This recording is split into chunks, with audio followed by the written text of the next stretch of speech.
Olá pessoal, essa é a nossa aula de sais. Primeiro vamos definir o que são sais. O sal ele é produto da neutralização de um ácido em uma base. Essa é uma das reações mais conhecidas dentro da química. Um ácido de arrênios reage com a base de arrênios, formando sal mais água. Os sais geralmente são substâncias iônicas, certo? Geralmente porque nós temos algumas exceções, mas de modo geral, os sais são compostos iônicos. Compostos iônicos que possuem pelo menos um cátion diferente de H+, e um ânion diferente de OH-. O sal ele é formado pela união do cátion, que é proveniente da base, e do ânion, que é proveniente do ácido. Então, o cátion da base com o ânion do ácido forma o sal. E o H+ liberado pelo ácido e o OH- liberado pela base dá origem à água. Então, essa reação de um ácido de arrênios com a base de arrênios formando sal mais água é a reação de neutralização. Correto? Aqui nesse outro slide, eu já destaquei o cátion e o ânion para ficar mais fácil de acompanhar a formação do sal. Como eu disse, o sal é formado por um cátion proveniente da base, que nesse primeiro exemplo é o sódio, e um ânion proveniente do ácido, que nesse exemplo é o nitrato. Já o H+ do ácido, com o OH- da base, dá origem à água. No outro exemplo, o cátion é o alumínio, que veio do hidróxido de alumínio, e o ânion é o sulfato, que veio do ácido sulfúrico. Então, na hora de montar a fórmula de um sal, basta identificar qual é o cátion, que é proveniente da base, qual é o ânion, que é proveniente do ácido, e usar a regrinha do entrecruzar. Correto?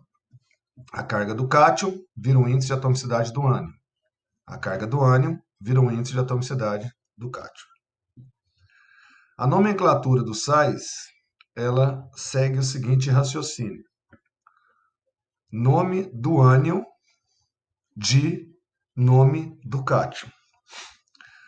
O nome do cátion não é o problema que o aluno enfrenta. O nome do cátion é ferro, sódio, potássio, alumínio.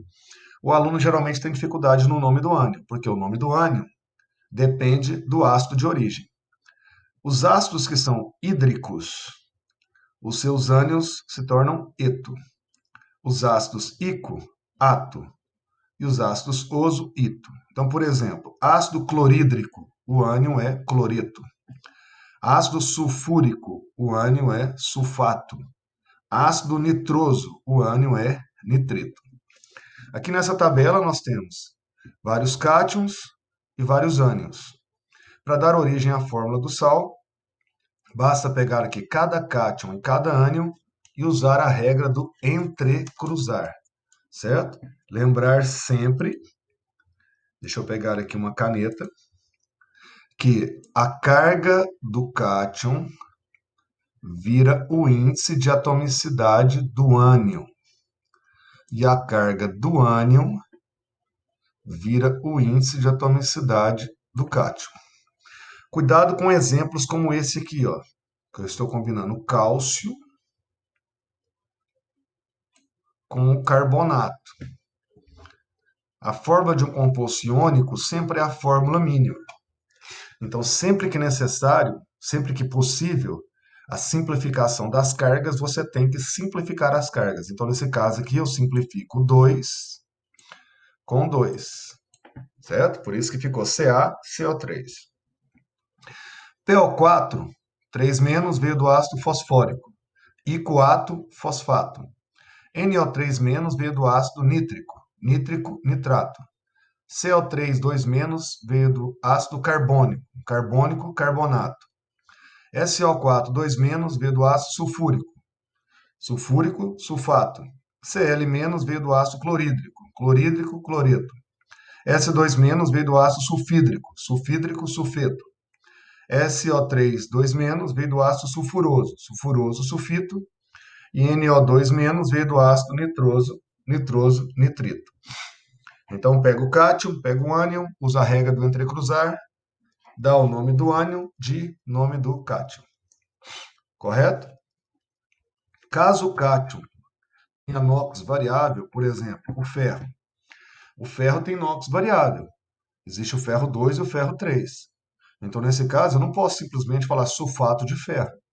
Eu tenho que especificar o NOx em algarismos romanos.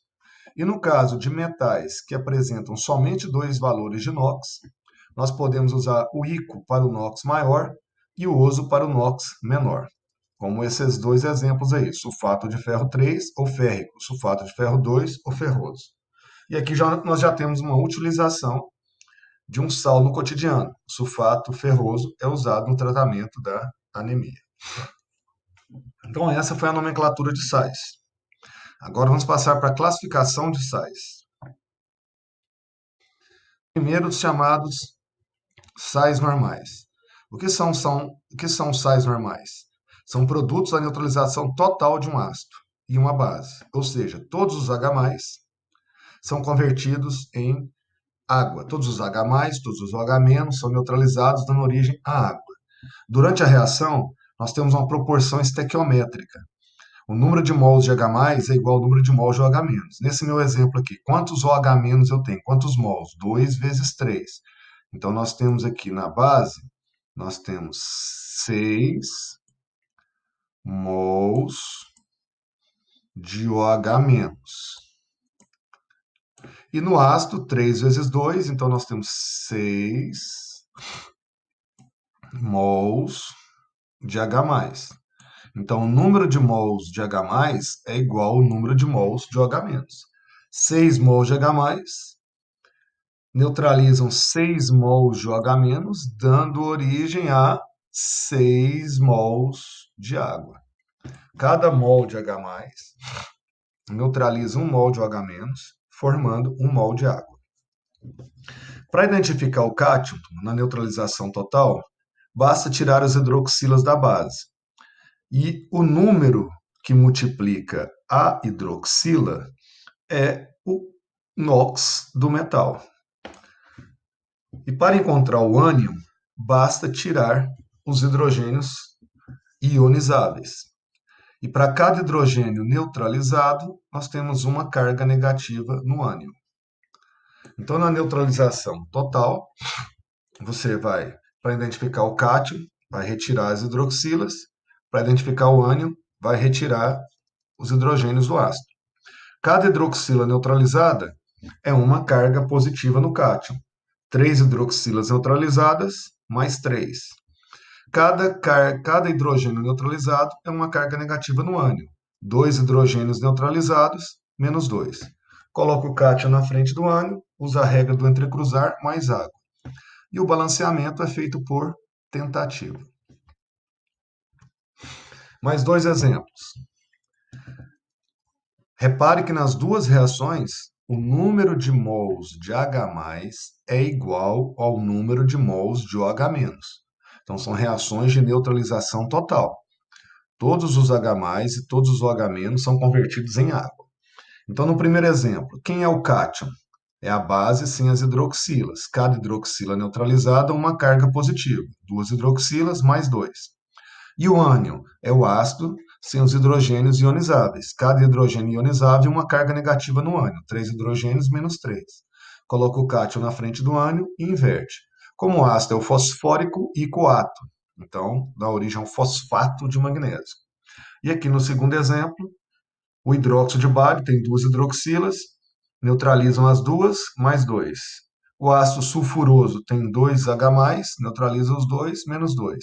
Na hora de inverter, ó, aqui tem que lembrar da regrinha de simplificação das cargas.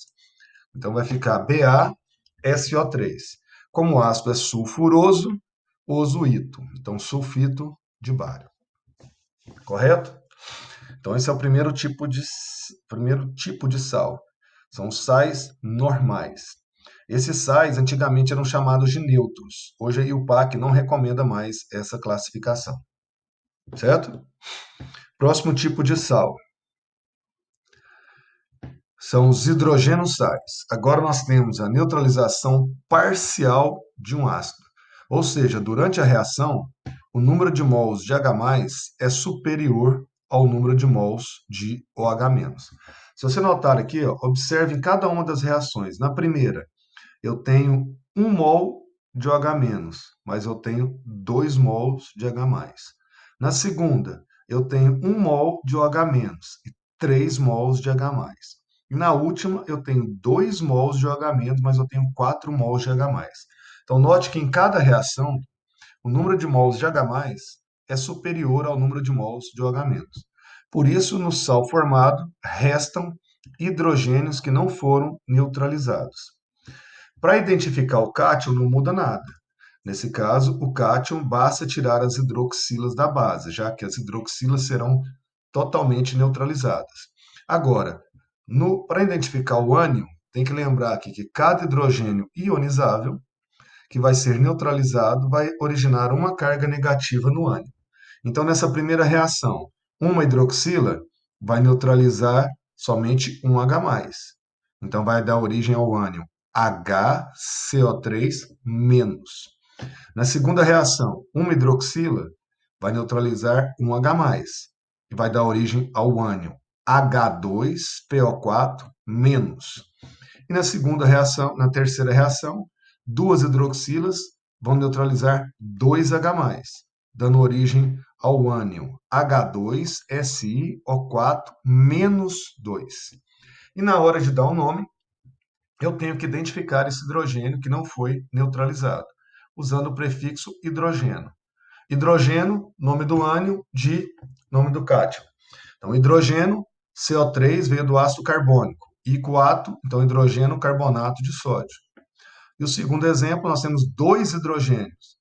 Então, 2 eu tenho que começar a usar os prefixos de quantidade, di, tri. Então, dihidrogênio, PO4 veio do ácido fosfórico e coato, dihidrogênio fosfato de potássio. Um detalhe, quando que eu posso trocar hidrogênio por bi? Essa troca, turma, só pode ser feita para hidrogenossais derivados de diácidos. Nesse caso, qual foi o ácido que deu origem a esse sal? Foi o H2CO3. Então, para hidrogenossais derivados de diácidos, o prefixo hidrogênio pode ser substituído por bi. Então, ao invés de falar hidrogênio carbonato, eu falo bicarbonato de sódio. O bicarbonato de sódio, ele é o hidrogenossal mais importante do cotidiano, certo? Os hidrogenossais antigamente eram chamados de sais ácidos. Isso não é mais recomendado pela IUPAC.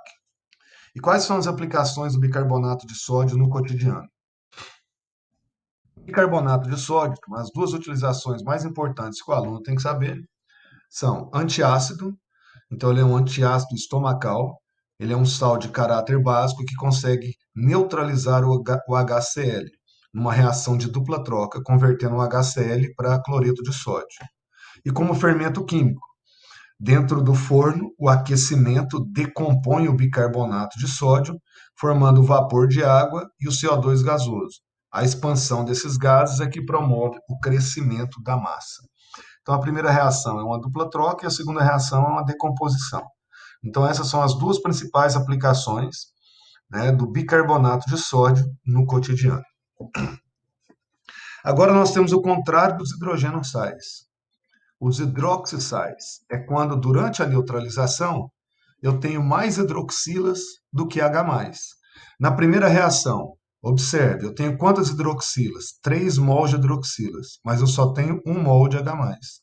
Na segunda reação, eu também tenho 3 hidroxilas, mas eu tenho só 2 mols de H+. Então, nessas reações agora, eu tenho um excesso de base, eu tenho mais hidroxilas do que H+. Então, no sal formado, nós teremos hidroxilas que não foram neutralizadas.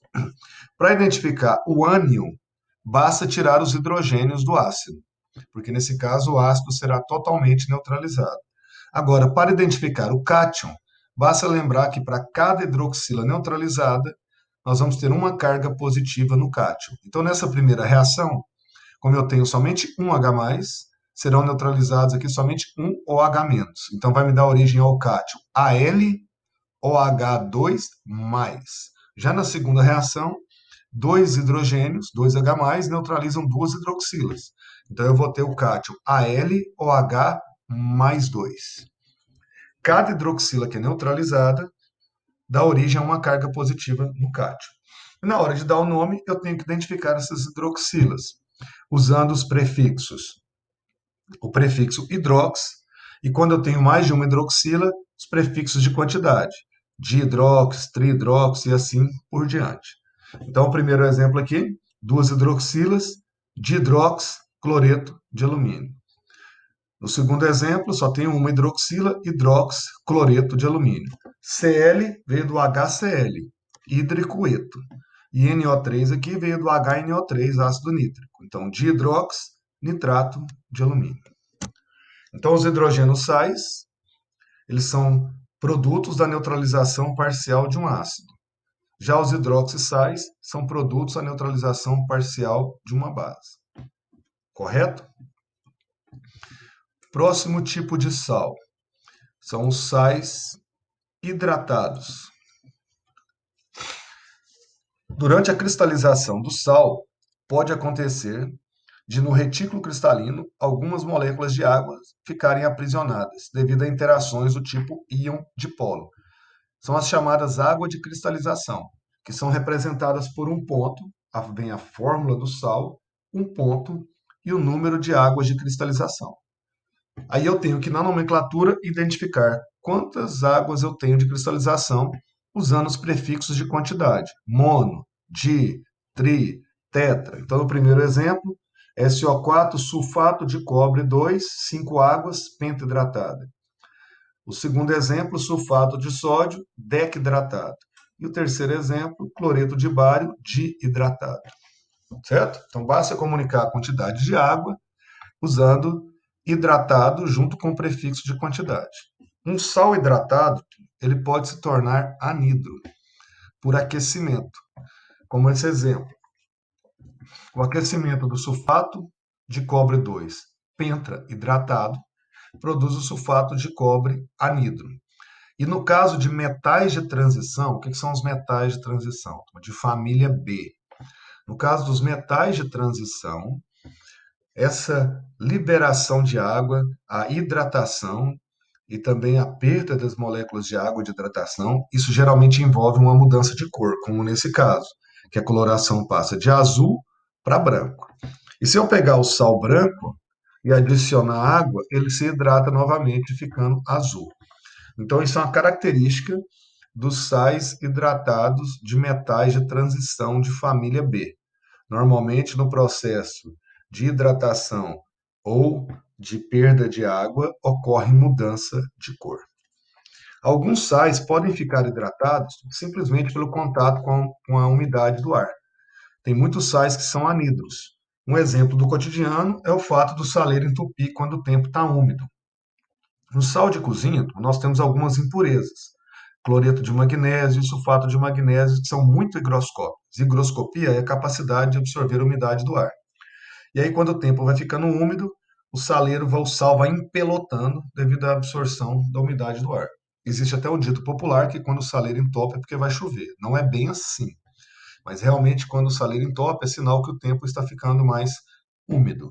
Por isso, nós colocamos arroz dentro do saleiro, para retirar a umidade por osmose, e a presença do arroz também aumenta o atrito quando você chacoalha e facilita quebrar as pedras que são formadas durante o processo de absorção de umidade do ar. Um salto, ele pode também perder água. Se o tempo estiver muito seco, não só o sal, compostos hidratados, se o tempo estiver muito seco, eles podem começar a liberar a água para o ambiente. Isso é chamado de eflorescência, perda de água de um composto hidratado. E nós temos a deliquescência, que são compostos muito higroscópicos, que eles vão absorvendo água até se tornarem uma pasta ou mesmo uma solução, certo? Nós temos, bases que são higroscópicas. Qual é a principal base higroscópica? O hidróxido de sódio, já até caiu do Enem. Nós também temos ácidos que são higroscópicos. O principal é o ácido sulfúrico. E também nós temos sais higroscópicos. Então, existem bases, ácidos e sais higroscópicos. Correto? E o último tipo de salto é o sal duplo ou misto. Até agora eu trabalhei com reações de neutralização que envolveram um ácido e uma base. Então, na hora de formar o sal, eu tinha apenas um cátion e um ânion. Só que durante a reação nós podemos usar dois ácidos e uma base ou vice-versa. Quando se usam duas bases e um ácido, eu vou ter dois cátions e um ânion para formar o sal. E quando eu uso dois ácidos e uma base, eu vou ter um cátion e dois ânions para formar o sal. Então, nesse primeiro exemplo, o ácido sulfúrico está reagindo com o hidróxido de alumínio e o hidróxido de potássio. Então, eu estou usando duas bases. Então, eu vou ter dois cátions. O cátion alumínio, Al mais 3, e o cátion potássio, K mais. E eu estou usando um único ânion. Então, eu vou ter somente o ânion SO4-3. Então, nesse caso, eu vou ter dois cátions, o Al mais 3, mais o cátion K mais. E um único ânion, que é o ânion SO4.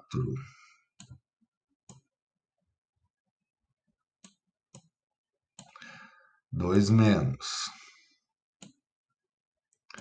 Na hora de juntar o cátion com o ânion, você usa a regrinha do entrecruzar do mesmo jeito. Qual que é o total aqui que eu tenho de carga positiva? O total que eu tenho aqui é um total de mais 4. Então, eu tenho que usar a regrinha do entrecruzar. Só que lembrando que sempre que é possível fazer a simplificação, eu vou simplificar.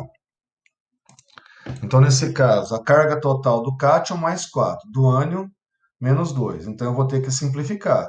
Mais 4 com menos 2. Por isso que a fórmula vai ficar KAlSO4, 2. Na hora de dar o nome, você tem que citar o nome dos dois cátions ou o nome dos dois ânions. A ordem não importa. Tem livro que tenta colocar ordem para os cátions, ordem para os ânions, isso é bobeira, não tem problema. Então, no primeiro exemplo aqui é o sulfato de potássio e alumínio. O ânion é SO4, sulfato, e os dois cátions, potássio e alumínio. Nesse segundo exemplo, eu já tenho dois ânions, o bromo e o cloro. Quer dizer que eu usei dois ácidos, o HBr e o HCl. Então, cloreto, brometo de cálcio. Quando eu tenho mais de um cátion do mesmo elemento, eu tenho que usar o prefixo de quantidade. Então, fosfato, dois potássios, dipotássio e sódio.